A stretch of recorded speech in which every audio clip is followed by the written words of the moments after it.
Un multimillonario le ofreció a mi esposa $8 millones para que me dejara. Ella rompió la carta en dos sin terminar de leerla. 8 meses después, un sábado por la mañana, encontré un pequeño cuaderno azul sobre la encimera de la cocina. Nunca quiso que yo lo leyera.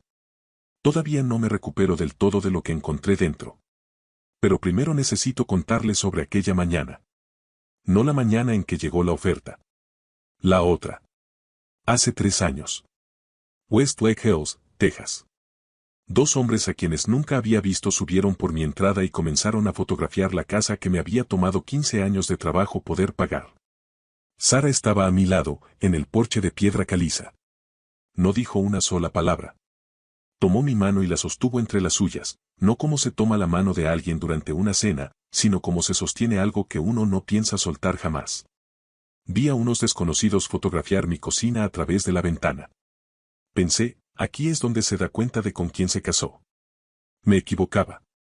Pero tardaría mucho tiempo en comprender hasta qué punto. Primero déjenme hablarles de Sara. Sin ella, nada de esto tendría sentido. Sarah Reeves, Sara Montoya cuando la conocí, creció en El Paso.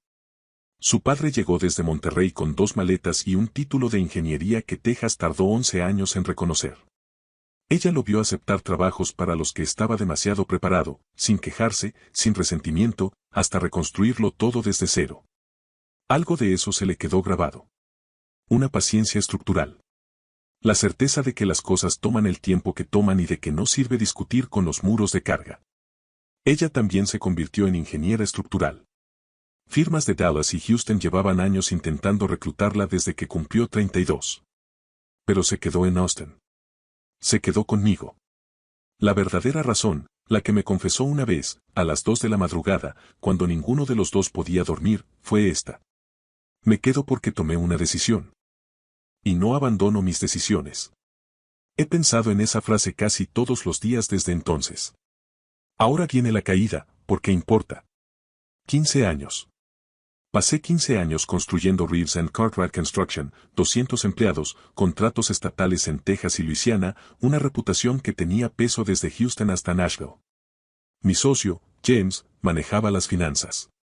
Yo confiaba plenamente en él. Ese fue mi error. Durante 6 años estuvo desviando dinero. En silencio. Con cuidado. El tipo de robo que exige paciencia y el talento de hacer que todo parezca exactamente como debería. Para cuando los auditores forenses llegaron desde Nueva York, ya no quedaba nada. James había desaparecido, me dijeron que estaba en algún lugar de Centroamérica. Yo era el nombre en el membrete. Yo era quien seguía de pie en el edificio cuando el techo se vino abajo. El banco se quedó con la casa un martes. Los amigos desaparecieron discretamente, como suele ocurrir cuando la cercanía al fracaso empieza a sentirse peligrosa. Los contactos de la industria dejaron de devolver llamadas. Hombres que antes me estrechaban la mano en conferencias de pronto tenían asuntos urgentes en otra parte. Dejé de revisar el correo electrónico después de la 3ª semana. Demasiados nombres conocidos. Demasiados mensajes imposibles de responder. Una mañana quemé los panqueques de las niñas, y Sara se colocó a mi lado frente a la estufa sin decir nada, simplemente me apartó con suavidad, me puso una taza de café en la mano y terminó de prepararlos ella misma. Una cosa mínima. Pensé en ello durante días.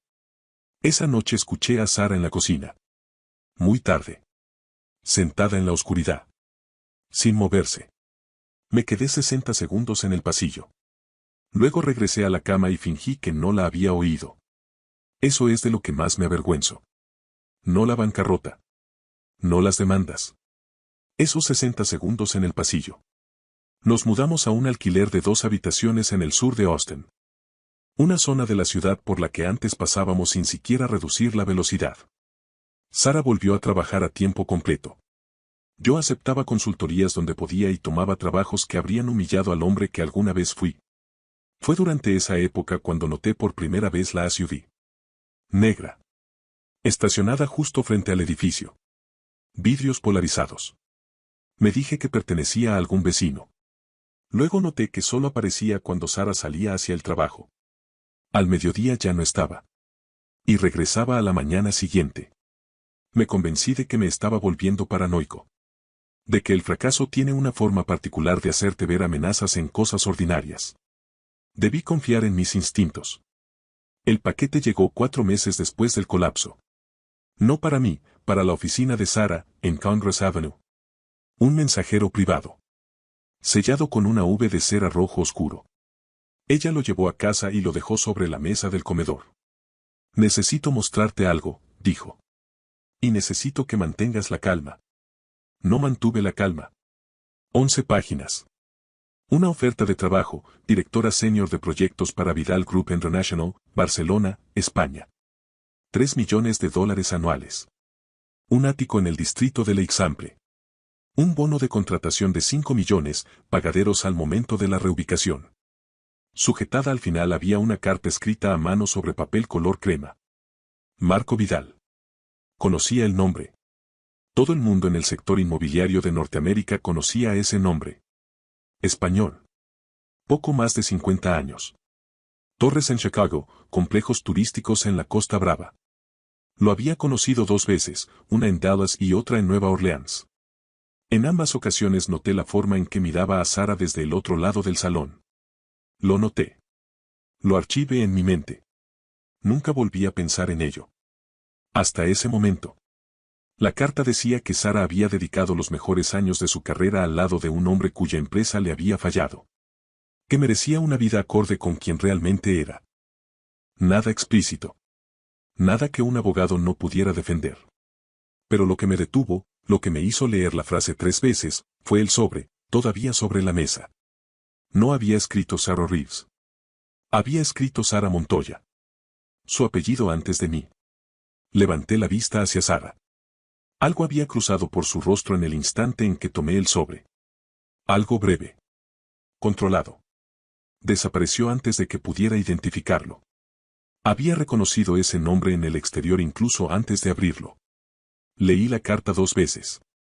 La dejé sobre la mesa con cuidado. Luego fui al baño y me senté en el borde de la bañera. Cuando regresé, Sarah seguía exactamente donde la había dejado. Las 2 manos alrededor de su vaso de agua. Observándome con esa expresión que pone cuando ya sabe cómo terminará algo y solo espera a que ocurra.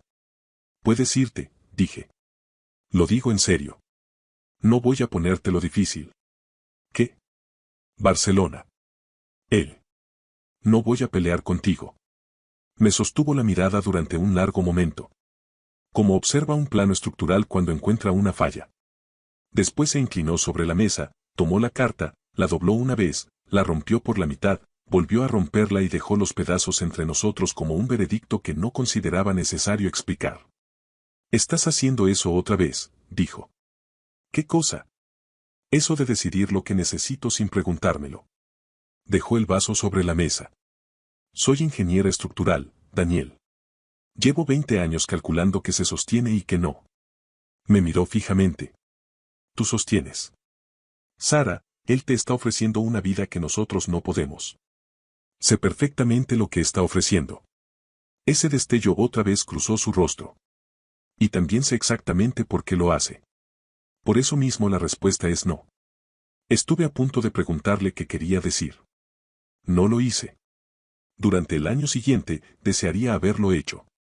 3 meses después llegó un segundo paquete. Esta vez no a su oficina. A nuestro apartamento.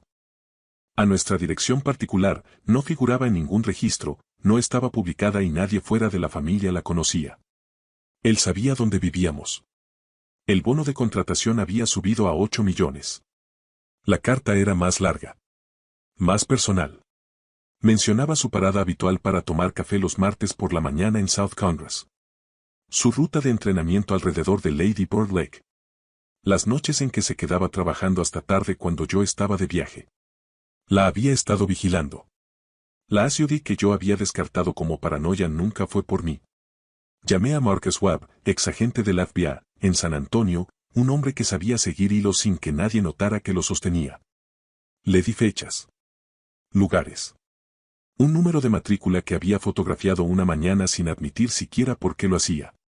Me devolvió la llamada 2 días después. Empresa fantasma. Constituida en Delaware. Los rastros llevan a un holding en Madrid. Hizo una pausa. The Doll Group International. Permanecí sentado en el estacionamiento bajo nuestro edificio, en silencio, durante mucho tiempo. Habían vigilado a mi esposa. Habían documentado su rutina. Trazado sus horarios. Todo por orden de un hombre que había visto nuestro peor momento y decidió que era su oportunidad. Por primera vez desde que lo perdí todo, ya no estaba triste. Era algo completamente distinto. Y esa noche tomé una decisión que estuvo a 15 minutos de destruir todo lo que Sara había estado sosteniendo en silencio. Conduje hasta el Four Seasons de César Chávez a las 11 de la noche. No tenía un plan. Tenía algo peor que un plan. Tenía una necesidad, plantarme frente al hombre que había documentado el café que pedía mi esposa, su ruta para correr y su apellido de soltera, y hacerle entender que yo no era simplemente un resto más de una empresa en ruinas. A 15 minutos del hotel, sonó mi teléfono. Sara. Dejé que sonara. Volvió a llamar. Después una tercera vez. Contesté, porque Sara jamás había llamado 3 veces seguidas. Ni una sola vez en 20 años. No lo hagas. 2 palabras. ¿Cómo supiste? Porque te conozco. Su voz sonaba firme. Pero debajo había algo que solo había escuchado en contados momentos de nuestro matrimonio. Ese silencio particular que significaba que tenía miedo y había decidido no permitirse sentirlo. Él viaja con abogados a sueldo, Daniel. Esperan momentos exactamente como este. Si entras a ese lobby, le entregas la narrativa. Te conviertes en la historia. Me detuve a un lado de South Lamar. El motor seguía encendido. Tuvo a alguien vigilándote durante meses, Sara. Silencio. Lo sé. ¿Lo sabías? Noté la SUV hace 6 semanas. 6 semanas. Había ido a trabajar todos los días. Había preparado café. Se había sentado frente a mí en la cena. Cargando sola con todo aquello mientras yo seguía haciendo inventario de mis propios fracasos. ¿Por qué no me lo dijiste? La pausa antes de responder fue la más larga de mi vida. No porque estuviera buscando las palabras adecuadas, sino porque estaba decidiendo cuánto estaba preparado para escuchar. Vuelve a casa, dijo en voz baja. Te explicaré todo. Solo vuelve a casa, Daniel. Lo que me contó esa noche reorganizó todo. Sara y Vidal tenían historia. No la que cualquiera imaginaría. Algo mucho más inquietante. 11 años antes, ella era una ingeniera junior en un proyecto de rascacielos en Miami Beach. Él era el principal inversionista. Hubo una cena en una azotea de Brickell Avenue. Una insinuación que ella rechazó de manera tan tajante que, al parecer, él pasó la década siguiente convenciéndose de que aquello nunca había ocurrido. Hombres como Marco Vidal no aceptan el rechazo. Lo aplazan. Esperan el momento en que la respuesta pueda cambiar. Nuestro derrumbe, publicado en los periódicos y replicado por revistas especializadas, le hizo creer que ese momento había llegado. La oferta nunca fue por mí, dijo Sara. Se trataba de demostrar que podía entrar en la vida de un hombre y arrebatarle algo que ese hombre no podía proteger. Me miró fijamente. Y esta noche casi le diste exactamente esa satisfacción. Tenía razón. Si hubiera entrado en ese hotel, furioso, sin ninguna ventaja, armado solo con el orgullo herido de un hombre destruido, le habría entregado el final perfecto que deseaba. Ella me había detenido. Llevaba meses deteniendo cosas en silencio. Mientras yo ni siquiera prestaba atención. Lo que terminó ocurriéndole a Marco Vidal llegó desde una dirección que ninguno de nosotros había previsto. Márquez siguió tirando del hilo. Lo que reunió durante 6 meses, un patrón de vigilancia y persecución calculada que abarcaba varias ciudades y varias mujeres, todas abordadas a través de la estructura de oportunidades profesionales, se lo entregó a un contacto en el Wall Street Journal. El reportaje salió publicado 8 meses después. Portada de la sección de negocios. Demandas civiles en 4 jurisdicciones distintas. El proyecto de Chicago quedó paralizado. Su junta directiva pidió su renuncia. Sara leyó la noticia un martes por la mañana, mientras tomaba café. Permaneció en silencio un rato. Luego dijo: quisiera sentir más de lo que siento. Pero, sobre todo, me siento cansada. La cosa más honesta que he escuchado jamás sobre la justicia. Ahora el cuaderno. Porque esto, no la carta, ni la vigilancia, ni la llamada en la carretera, esto es lo que realmente se quedó conmigo. 8 meses después de que el capítulo de Vidal terminara, Sara dejó un pequeño cuaderno azul forrado en tela sobre la encimera de la cocina mientras trabajaba en el jardín trasero. Pensé que era para algún proyecto. Lo abrí igual que uno abre algo que siempre ha formado parte del paisaje cotidiano del hogar, sin pensarlo. La letra era suya, pero más pequeña de lo habitual. Ese tipo de letra diminuta con la que se escribe cuando no esperas que nadie lo lea. Vi la fecha de la primera entrada y entendí de inmediato lo que tenía entre las manos. Debí cerrarlo. Pasé a la tercera entrada. La fecha correspondía a la noche en que llegó el primer paquete. Había escrito. Esta noche leyó la carta. Observé su rostro mientras la leía y vi el segundo exacto en que lo creyó que quizá Marco tenía razón. Que Daniel Reeves es un hombre que fracasó. Que yo soy una mujer que merece algo mejor. No entiende que la frase, merecer algo mejor, no significa nada para mí. No mereces algo mejor que la persona que elegiste. O elegiste bien o no lo hiciste. Y yo elegí bien. Elegí a un hombre que, la mañana en que vinieron a quitarnos la casa, la del porche de piedra caliza, la del roble al que las niñas se subían, le preguntó a la gente de embargo si quería una taza de café antes de empezar. El hombre dijo que sí. Daniel entró a preparársela. Yo me quedé en el porche observándolo y pensé, ahí está. Ese es él. Esa es la parte que no cambia. Elegí a un hombre que se sentó en el suelo de una sala vacía con nuestras hijas y les dijo, no sé qué viene ahora. Pero sé quiénes somos. Marco Vidal me está ofreciendo una vida. Daniel ya me dio una. No voy a explicarle esto a nadie. Hay cosas que no se explican. Simplemente se saben. Volví a dejar el cuaderno exactamente donde lo había encontrado. Caminé hasta la puerta trasera y observé a Sara a través del vidrio, arrodillada en el jardín, con las manos hundidas en la tierra, completamente ajena a todo. Más tarde esa mañana entró en la casa, se lavó las manos y se sirvió café. Levantó la vista. Me encontró mirándola fijamente. ¿Qué? Preguntó. Nada. Me observó del mismo modo en que examina un plano estructural, buscando aquello que no encaja. Luego asintió apenas y volvió a su café. Eso fue todo. Y lo fue todo.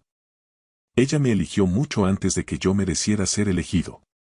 Desde entonces paso cada día intentando convertirme en el hombre que ella ya creía que era. Incluso ahora, cuando todo está en calma, sigo pensando en aquel cuaderno.